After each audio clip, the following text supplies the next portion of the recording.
Teniendo en cuenta lo que está pasando en los asuntos políticos, ¿cuánto de esos asuntos políticos influyen en la economía más allá de su propia dinámica?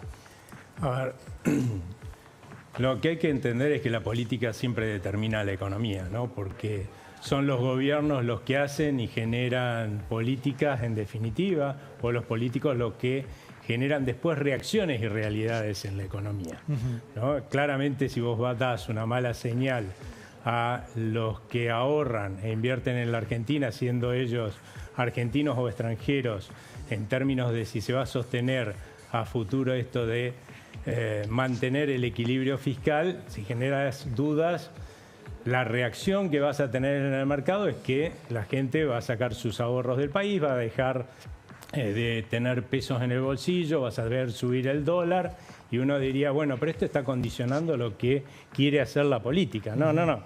Nosotros estamos tratando de defender nuestros ahorros, lo que tengamos atesorado también en nuestro bolsillo, su valor, pasándonos a dólar, porque nos estás dando la señal de que nos vas a volver a empobrecer con inflación, vamos a ir de crisis en crisis por gastar de más. Nosotros simplemente igual algo, reaccionamos. Digo, eso pasó antes del 7 de septiembre. El dólar viene subiendo antes, sí, las tasas vienen subiendo antes, la economía viene cayendo antes. Evidentemente todo eso, lo que pasó después de la elección de la provincia de Buenos Aires, exacerbó lo que ya venía. Condiciona cosas que han ido pasando en la política, algunas las mencionaron ustedes, de hecho, en la economía también, ¿no? Hechos que se hicieron, por ejemplo, lo de las LEFIs, que también lo mencionaron. Todas esas cosas van generando incertidumbre en argentinos y extranjeros que, bueno, vamos tratando de decir, bueno, por ahí nos apuramos un poco, ¿no? En venir a invertir en el país, poner nuestros ahorros y los empezamos a sacar. Mientras lo escuchaba hablar, pensaba que en el caso de la política, una parte de la política lleva a crisis a otro sector de la política. Cuando se sale alarmado de la provincia, en la provincia de Buenos Aires, y se produce toda esa tensión con los intendentes, se tracciona al PRO, se le da lugares al PRO que en principio no eran las expectativas que el PRO tenía en la provincia. Y lo mismo pasa en el armado nacional, cuando se va a las gobernaciones y no se le da a los gobernadores el lugar que pretenden y se pretende teñir a todo el país de violeta, se deja una cantidad de heridos, de gente que se ha sentido maltratada políticamente. Entonces me parece que eso incide después en las votaciones y en las sesiones parlamentarias en las que aparecen leyes y el gobierno no logra parar los vetos, no logra consolidar los vetos. Entonces me parece que se van solapando crisis políticas que inciden en el resultado electoral, que a su vez incide después en la economía. Aldo, ¿la salida de las LEFI es el principio de todo lo que vino después? No, cuando uno mira un gráfico de lo que más sigue la gente, ¿no? Que es la evolución del tipo de cambio, el principio de todo este salto se da, y no es casualidad, con lo de lo del fallo de Presca sobre YPF. No es un dato menor que de golpe nos enteremos que vamos a tener que pagar 16.000 millones de dólares de alguna forma en el futuro. Y a partir, de ahí se empiezan a encadenar cosas que van empeorando, ¿no? La percepción de la gente de lo que está pasando en la economía, como una de las cosas fueron las LEFIs. Por supuesto, también tuvieron que ver todos los proyectos de ley que de pronto empezaron a aprobarse, y ni que hablar cuando se vetaron y después algunos de esos vetos se dieron vuelta, como la ley de emergencia y discapacidad. Te quiero preguntar algo, ¿no? Aldo. ¿Cuál es el poder de fuego que tiene de intervención el gobierno para contener el mercado de cambios?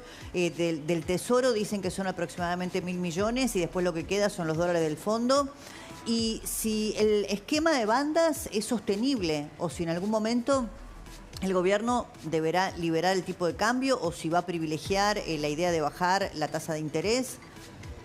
A ver, lo primero es que jamás se debió, eso es una de las cosas que no se debió haber hecho, haber utilizado los dólares que son del Tesoro para intervenir dentro de la banda cambiaria, primero porque se dijo que no se iba a intervenir, y los dólares del Tesoro están para garantizar la solvencia del Estado, en todo caso en la capacidad que tenga de pagar o tiene de pagar sus compromisos en dólares. Eso fue un error. De hecho, al día siguiente que hicieron estos movimientos en el mercado cambiario, el riesgo país subió. No es casualidad, ¿no? Porque la gente, como comentaban hace un rato, empezó a decir, bueno, pero estos dólares se supone que eran para pagarme a mí y resulta que se están usando para otra cosa.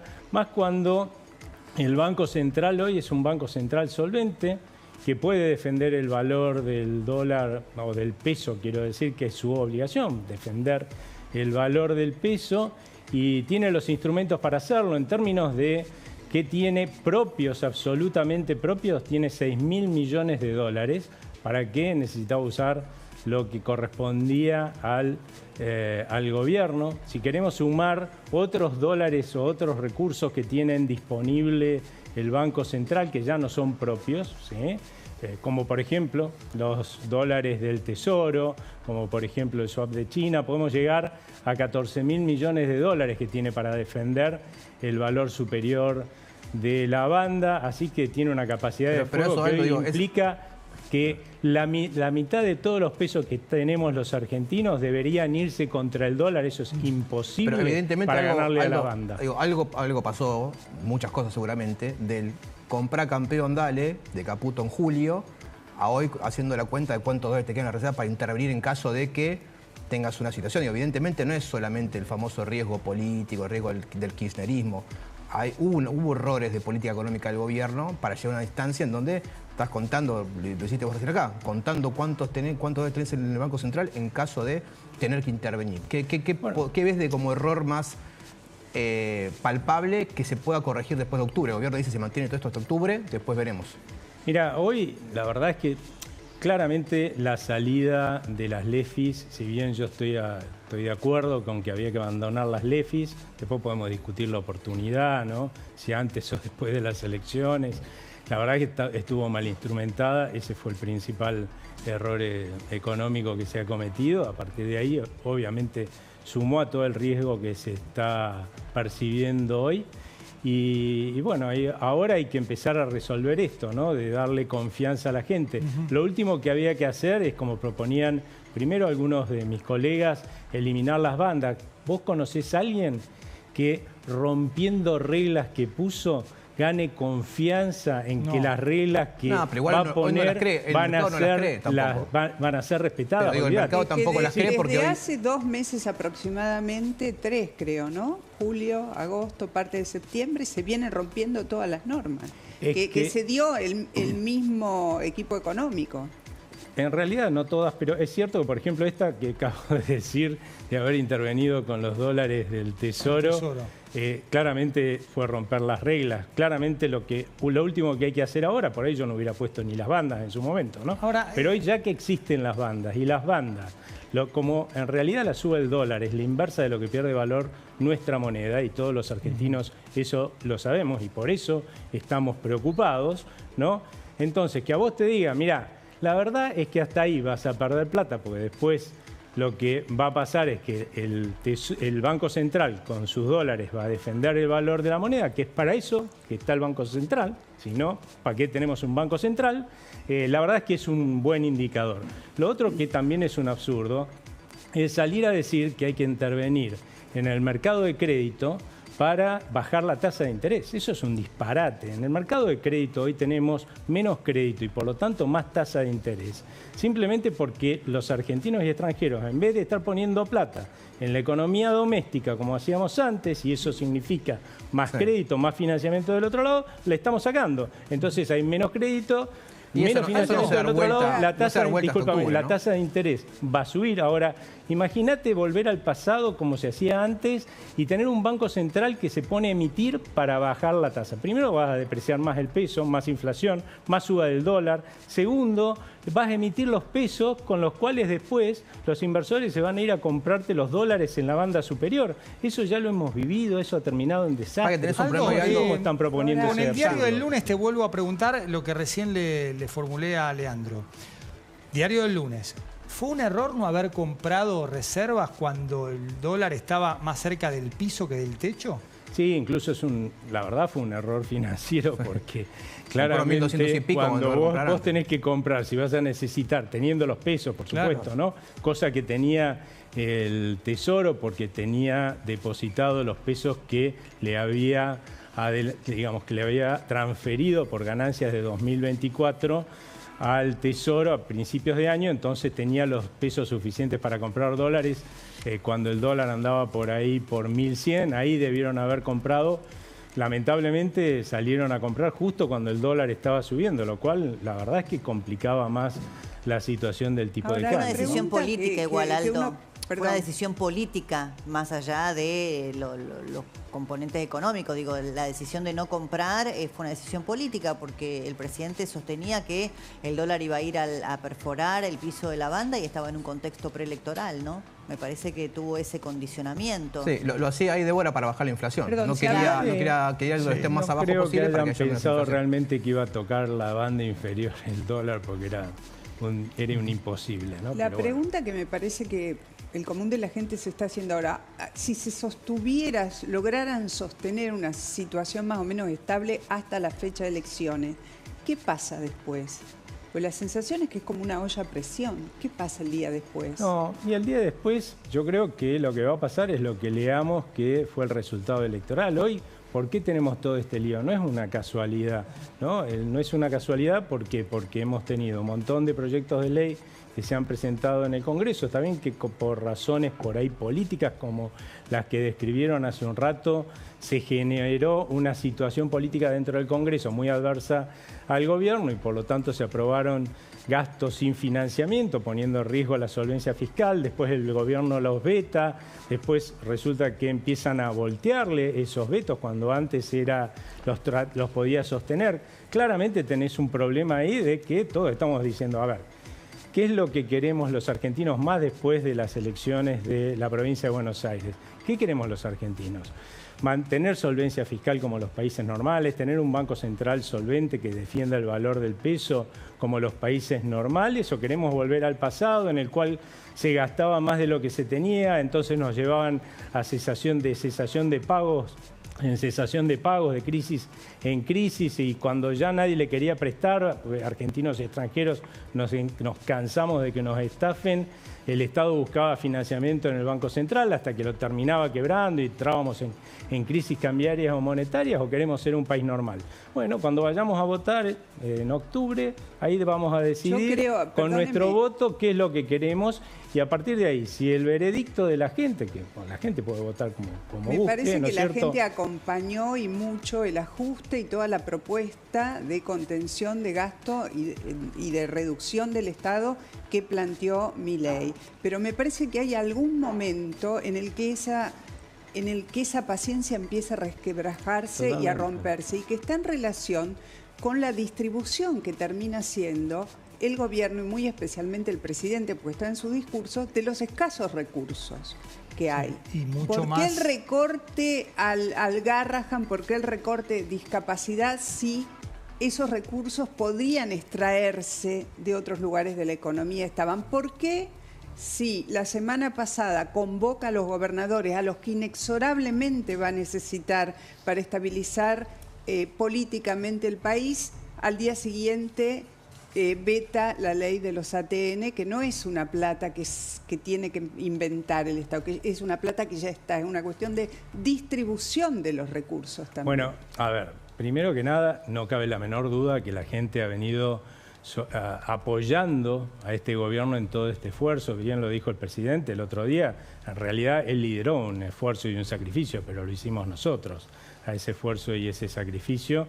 La realidad, por otro lado, es que nuestra dirigencia política, por lo menos la que nos está representando adentro del Congreso, parece no haberse dado cuenta de que la gente está apoyando esto del equilibrio fiscal. En un país normal, un legislador que apruebe una ley, ¿no?, para aumentar el gasto, automáticamente dice de dónde se sacan los recursos, no le pasa el problema al Poder Ejecutivo. Esa es la historia de la República Argentina. Y después, ¿qué hacía en el pasado el Poder Ejecutivo? Claro, tampoco quería decir, le saquemos le saquemos el gasto a este señor o le aumentemos los impuestos a este otro señor y pagar el costo político. Entonces, lo que hacía era tomar prestado, nos llevaba a la quiebra, fundir el Banco Central. Eso no funciona. Hay que empezar a ser un poco responsable.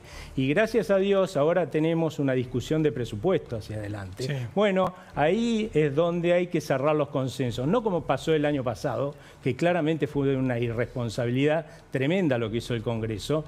Lo que primero que empezaron es aumentar el gasto. Decir, pero pará, no, es con equilibrio fiscal ¿Te parece, Nando, esto es de equilibrio fiscal este juego. Sí. Después, cuando el gobierno dijo, no, esto no pasa, si no es con equilibrio fiscal, empezaron a inventar que vamos a tener más ingresos de los que se estaban estimados. Es como hacerse trampa en el solitario. Imagínate que vos llegás a tu casa y decís, mirá, la verdad tenemos que cambiar el auto, ¿no? Pero la verdad que con los 3 millones que tengo, que gano, no me alcanza. Y decís, bueno, supongamos que tengo 4 millones de sueldo. No, flaco, tenés 3 millones, te va a ir mal. Qué apasionante la discusión. Apasionante. Querida Débora, 5:30, un placer. Lo dejo, pero me quedo súper apasionante la discusión. Sí. Débora, gracias. Un gusto. Un placer. Bueno, seguimos con Aldo Abraham. Hay también, por supuesto, grises, matices, en lo que puede ser un rumbo apoyado por buena parte de la sociedad, macroeconomía sana, superávit fiscal o equilibrio fiscal, pero sin que sean volantazos estos ajustes, estas correcciones. Garrahan, discapacidad, temas sensibles que no apuntan solo a lo numérico, que es importante para analizar el superávit fiscal, la salud de las cuentas públicas, pero sí a la parte emocional. Hay temas que generan en la sociedad o tocan una fibra más profunda, más íntima, también la experiencia personal de cada uno. Como que también hace falta esa sintonía fina, esa ecualización manual, más allá de los botones para lo macro. Es cierto lo que vos decís, pero para eso ya se anunció que en algún momento justamente eliminando lo que era el gasto que beneficiaba no a la sociedad, sino a algunas corporaciones empresarias, políticas, gremiales, profesionales e intelectuales que había en nuestro presupuesto, ¿no? Y gente que por ahí no estaba cumpliendo un rol que le fuera útil a la sociedad. Bueno, eliminando esos gastos íbamos a conseguir transferir esos recursos a aquello que es útil a la sociedad. Ahora, se ha venido haciendo ese trabajo. También es cierto que el Congreso en su momento le delegó muy pocas facultades para hacer esto, porque muchas veces me reclaman, bueno, pero ahí tienen a YPF. ¿Por qué YPF? Quiero decir, a Aerolíneas Argentinas. ¿Por qué no la venden? Porque el Congreso en su momento dijo que no se vendía. Entonces, por otro lado, vos agarrás y decís, bueno, a ver, tanto en el INTA como en el INTI, ¿sí? Y como en Vialidad Nacional se malgasta plata. Hay cosas que se hacen bien, es cierto, hay cosas que se están haciendo mal, hay gasto que se despilfarra. Entonces uno dice, bueno, vamos a facilitar el achicar el gasto acá, ¿no? Para poder dirigirlo a otra cosa. Conclusión, hacemos el pasaje para que eso sea más fácil al Estado y resulta que después te lo revierten. Así no va a andar. Pero quiero decir algo, porque me parece que es cierto que hay una cantidad de responsabilidades que tienen que ver con el Congreso, pero acá ha habido un pésimo manejo político y de gestión de muchas cosas, porque en muchos de estos organismos, si en lugar de aplicar la guillotina, se aplica el bisturí, y en lugar de remover a profesionales con muchísima experiencia que van a la bolsa con todos los demás, se hace un trabajo delicado. Es lo que pasó con discapacidad. Una cosa es quitar todas las pensiones que se han dado de manera fraudulenta, inventando discapacidades, que eso es real.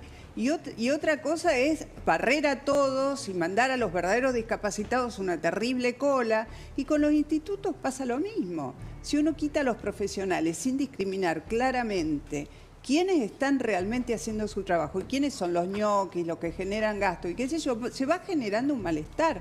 A mí me parece que hubo mucho de malestar por la mala conducción de la gestión política. Para no hablar de los insultos del presidente contra los legisladores, los gobernadores. Ha estado un año y varios meses insultando a viva voz, con los peores insultos, a sus principales aliados. Bueno, es muy difícil gobernar así.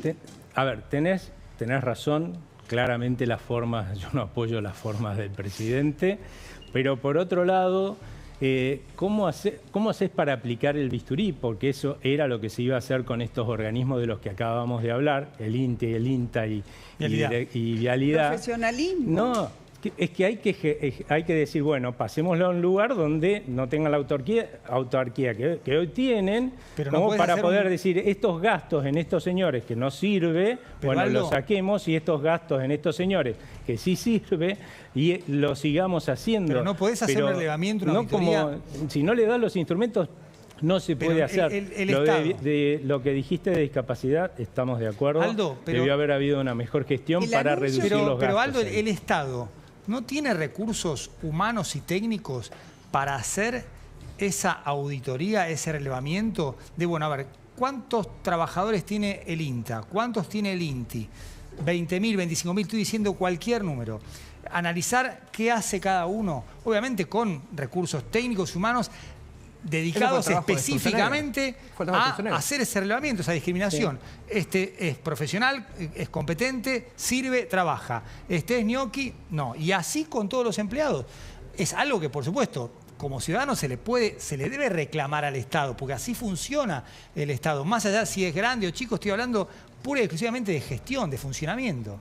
Sí, se puede hacer y de hecho se estaba por hacer. Lo que pasa es que ahora va a ser mucho más difícil que se puede implementar. ¿De qué sirve hacer algo que no podés implementar? ¿Pero por qué no se puede implementar? Y porque son organismos autárquicos. No es lo mismo decir en el Estado, administración central, ¿no? Yo puedo decidir, sí, ¿no?, quién es útil o no para la sociedad. Entonces, ese gasto que es inútil para la sociedad lo recorto, que en un organismo que es autárquico. Por eso se lo pasó a la administración central. A partir de ahí era mucho más fácil empezar a recortar esos gastos inútiles a la sociedad e incluso inútiles a los fines de esos propios organismos, y además tener un mayor control del Estado. Ya sabemos todo lo que pasó en la dirección de Vialidad. Los profesionales que se bajan, que se están yendo, profesionales de la investigación científica, docentes universitarios,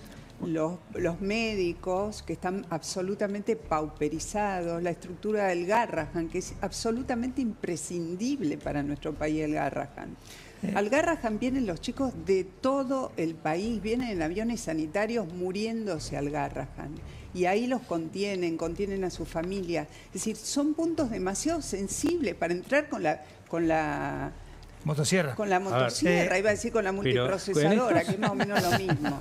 Son lugares demasiado delicados. Para hacer en el Garrahan, yo no conozco el tema del Garrahan mucho porque no soy especialista en eso, pero claramente si se necesitan más recursos habría que ver primero si están bien asignados los recursos y si no asignarlos bien, cosa que era mucho más sencilla que cualquier otra cosa. Hay que hacerlo más rápido porque se van los profesionales. Y obviamente si se necesitan aún más recursos, ver cómo hacérselos llegar recortando otros gastos.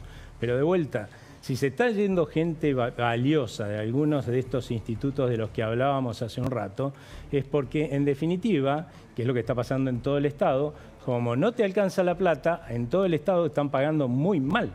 Obvio que se van a ir los mejores. Ahora, ¿qué pasa si yo saco a los que realmente no sirven, ¿no?, a la sociedad? Le puedo pagar mejor a los que sí sirven en la sociedad. Pero a cada rato te ponen alguna traba desde la política, desde algún lado, desde las corporaciones, para poder hacer esos movimientos. Aldo, a veces son las mismas corporaciones que después van y te piden que bajes impuestos, las que después reclaman en el Congreso que se reviertan medidas que bajan el gasto. Y vos decís, pero ¿qué somos? ¿Crecen en olivos crece la plata? Aldo, te quería preguntar por el dato de hoy del presupuesto, porque hablamos de las partidas. ¿Tenemos algunos números? Okay. Sí, claro, cómo no. Y lo sumamos a Aldo para el análisis, lo que ayer anunció el presidente. Este es el aumento de las partidas en términos reales. Esto significa por encima de la inflación. 17% por encima de la inflación, más 8% en educación, más 5% en jubilaciones, más 5% de discapacidad y esto es 4.8 billones de pesos más para las universidades. Esto es lo que dijo Milei ayer, justamente siendo los sectores más sensibles que habían tenido una repercusión obviamente en marcha, distintas marchas que se van a hacer y demás.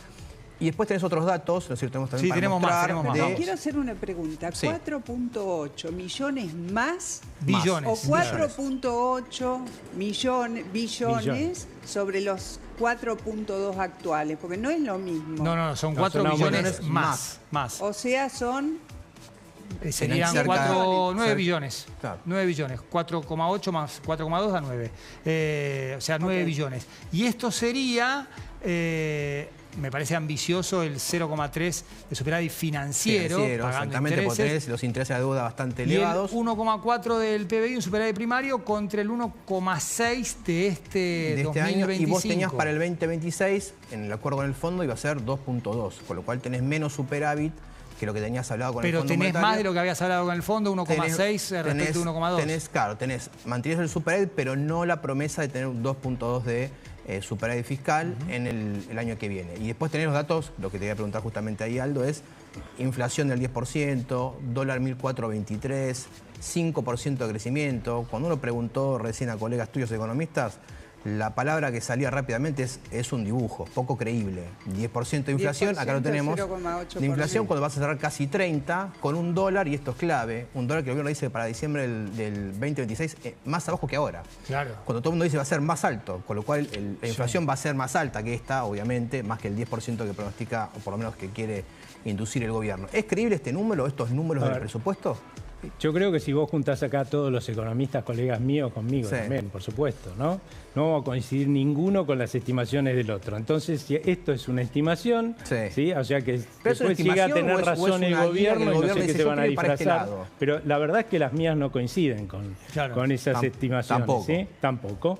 ¿Cuáles son las Entonces, tuyas? pero el punto es que, por ejemplo, yo creo que va a haber más inflación el año que viene de la que ellos dicen, 12%. Eso te suma recursos para gastar, ¿no? Sí. Creo que el ¿Va a ser del crecimiento... 12 o usted dice que va a ser que del va a ser 12? 12%, 13%, en vez de lo que dice el gobierno. Eso te suma más recursos de lo que está presupuestado. ¿Sí? El gobierno dice, te voy a dar algunos ejemplos. Y del ¿no? crecimiento, que el es 5%. Claro, yo y creo que va a ser menos, 3%. probablemente esté más por el 4 por Ahí tenés. abajo. Eso... Acá tenemos los números, un crecimiento del 5%, esto es lo que se estima para el presupuesto 2026, Sí. más 9% de exportaciones y más 12% de importaciones. Claro, pero fíjate, antes sumé, ¿no? Más recursos. Con esto estoy bajando recursos porque Claro, menos vos tenés crecemos, claro. claramente menos vamos a recaudar. Si veías el dólar, nosotros pensamos que el dólar va a estar más arriba, eso es más recaudación. Y la verdad es que cuando nosotros proyectamos lo que van a ser los ingresos y los egresos para el año que viene posibles, nos da menos que el gobierno. O sea que claramente el gobierno no es que está inventando números como sí se hacía en el pasado, ¿no? Que estén por debajo de lo que pueda ser la realidad. La verdad es que yo creo que está sobreestimando un poco los ingresos, ¿no? Esa es mi opinión. Con lo cual, si no tiene razón con esos números, evidentemente van a tener que recortar un poco los gastos el año que viene. Pero no es que no está dando un margen para la discusión Bueno, ahí Milei en el discurso generoso de en el ayer habló Congreso de- para distribuir los gastos. No dijo nada de bajo de impuestos. No habló de bajo de impuestos. Lo que habló es, vamos a aumentar las partidas que mostramos recién acá, vamos a mantener el superávit fiscal. Cuando charlamos esto, ¿a quién está hablando? Le habla al mercado financiero por un lado, superávit fiscal, quédense tranquilos. Y por el otro lado el votante, que el gobierno estima que lo castigó por no haber dado justamente aumentos en estos sectores más sensibles, le habló a los dos. Ahora, el tema es, quizá no convence a ninguno de los dos, ¿no? Porque el mercado todavía sigue estando el Riego País en 1.200 Sí. y demás.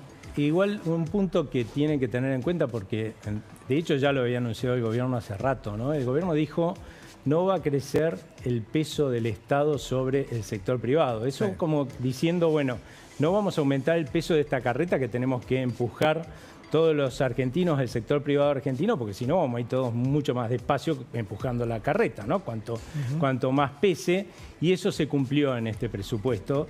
Y una cosa que es lo que permite justamente aumentar o bajar los impuestos es que cuando una economía se recupera, como se estuvo recuperando, los ingresos tributarios se recuperan más rápido, que es lo que justifica la economía. Y eso es lo que ya anunció el presidente, que como eso va a crecer sobre el PBI, ¿no? Sobre el porcentaje de lo que es lo que produce la Argentina, lo que se va a hacer con esa parte es asignarla a la baja de impuestos, que es lo que viene haciendo, de hecho, ¿no? Con todo el periodo de recuperación de la recaudación, porque se recuperaba la economía, vino asignando parte de esa recaudación a eliminar o bajar el impuesto país, a eliminar un montón de impuestos chiquititos, sellos, por ejemplo, o eliminar las retenciones a las economías regionales, bajar otras retenciones. Lo que dijo Milei ayer, lo dijo Franco también en su momento, haciendo un poco de autocrítica por lo que pasó en la provincia de Buenos Aires. ¿Alcanza para que la gente sienta una mejora en el bolsillo